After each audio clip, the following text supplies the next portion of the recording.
up, guys? It's me, Nektaria, just more Christmassy this time. Do you think I look ridiculous in this hat? Well, no, that is not an option for you to think. Because doing my best to spread Christmas joy and laughter to people should never be considered ridiculous. If anything, it's caring. So I put on my Santa hat, which doesn't flop quite right, but we're still rocking it on the Christmas tree. Ha! See what I did there? No, okay. And I have this blouse, which kind of makes me look like a candy cane. And I did Christmas nails, which don't look the best. It's quite the mediocre design, but I still tried it, and it looks cute. So why not? So it is December, we're feeling the Christmas joy all around, and even during these uncertain times, we're going to talk about our final reads of the year while being Christmassy. Boy, am I in a good mood today. Okay, this is going to be a mix of what I've read so far and what I want to read till the end of the year. So before we get into these books, I want you to comment down below which books you're currently, can I pronounce anymore? Currently reading and want to finish before the end of the year, and which books you want to start and finish before the end of the year. And what are you going to be doing for Christmas? The answer is you're not going to be doing any weird Christmas traveling this year because we're going through a global pandemic and you may put yourself and those you love in danger. So no fancy Christmas plans this year, okay? Just books. What more do you need? So, for November, I did this very ambitious TBR video, which you can see probably linked down in the description, if I remember to do that. And that included 15 books. And it's November 26th, now that I'm filming this. And I've only read 5 of them. And I'm in the middle of the 6th one, but we're going to talk about that later. So yeah, that did not go as planned, but I still enjoyed all the books I read, and I gave 5 stars to all of them. And if I finish the 6th one, that will be 6 books. And if I manage to get to some poetry collections, maybe I'll go higher and go like 9, 10 books. No, that's ambitious, but anyways, I don't mind not getting to my goal. It's still okay because I am reading what is probably going to be one of the best books I read this year, and that is no other than The Secret History by Donna Tartt. So I've really just started this. I'm 60 pages in and it's like 600 pages, but I'm already loving it. Like, it starts off real strong because like we get something that's gonna happen told already, and then like we go back to when and where the story started, and we're going to conclude to what happened in the beginning, because like seeing it like that, it makes no sense for something like that to happen, but then I guess the plot will like continue and it will make sense that that thing mentioned happens. I don't even know. I know that I'm loving this. I'm loving the aesthetic. I'm loving the atmosphere. As someone who just started uni with online classes, which is very sad, it just consoles me so much to see this lovely like dark academia campus aesthetic, and like I'm just thinking endless corridors and just old bookcases filled with old books that have gone yellow because of the time that has passed and the smell of those books, and oh my god, does it please my heart? It does. And I'm thinking of like, that's really cool ancient Greek classes that our protagonists are doing with this teacher that looks quite dark, but also like, you know, a really cool teacher. I love to see cool teachers portrayed in literature, and I hadn't seen one in a while, and this guy is certainly doing it, being a cool teacher. Lovely. And I'm loving the characters so far. Like, they seem like those cool kids you want to hang out with, but you're not cool enough for.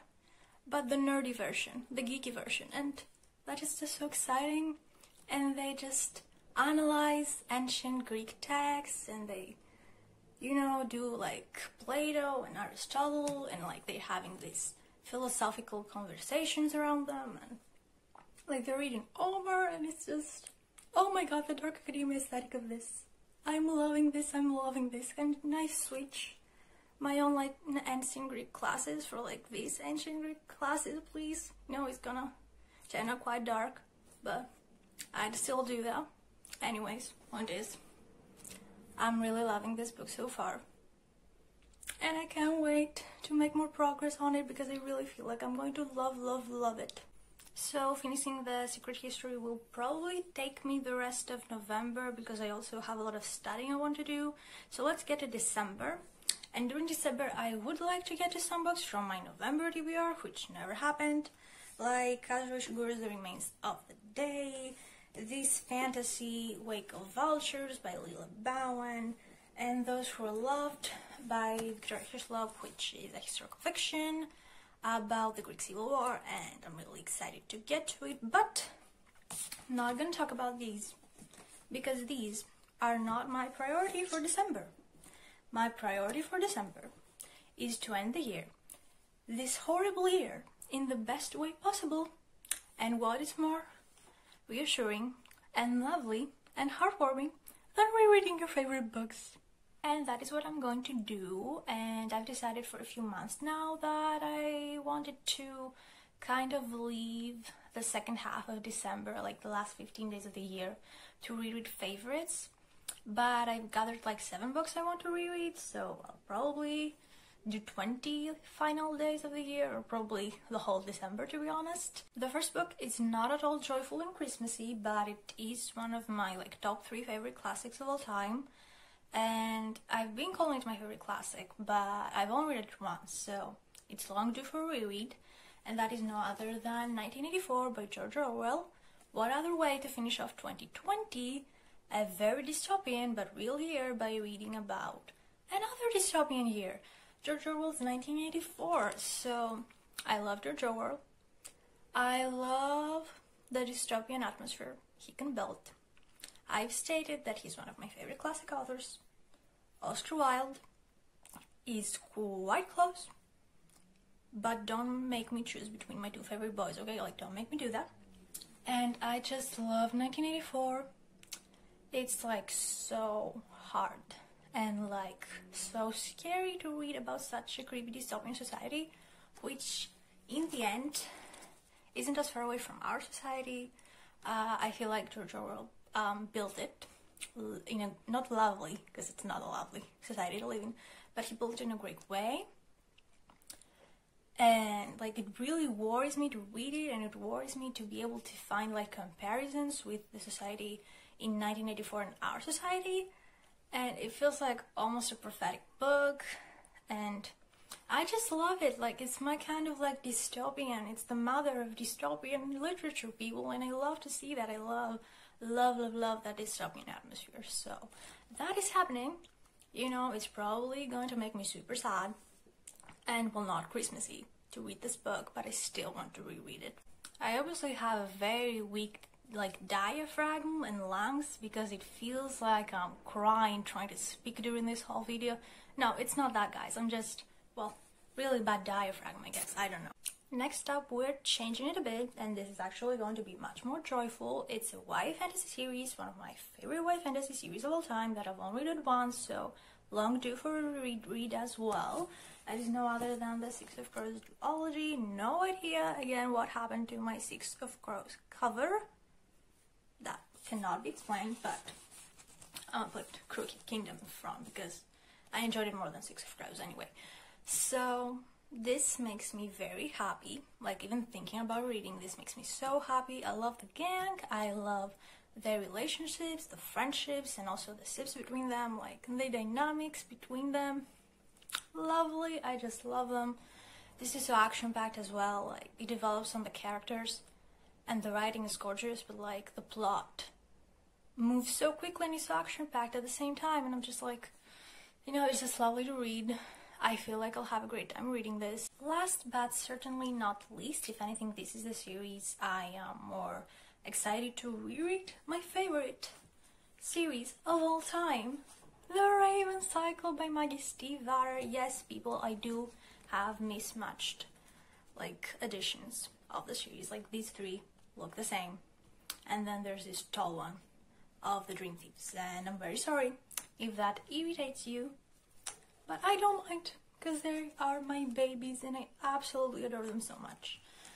Anyways, I've talked about this 1,000 times. I love the series. I love the magical, whimsical, foresty aesthetic and atmosphere. I love the characters. They're my babies. They're my favorite crew of all time. I love the friendships between them. I love how these books focus more on friendships and less on sips, although the sips are also good. They're great actually, but the friendships in this, oh my gosh. And the plot is just mind-blowing. And Maggie Stiefvater's is probably the best way writing ever. So yes, I'm really looking forward to these. These don't feel very Christmassy or very winterish.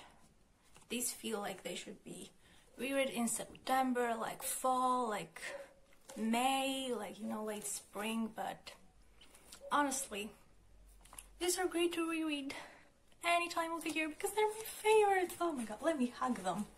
I just love them so much. Anyways, I just really want to reread them. Anyways, in a very chaotic nutshell, those were the books I want to get to before the end of the year.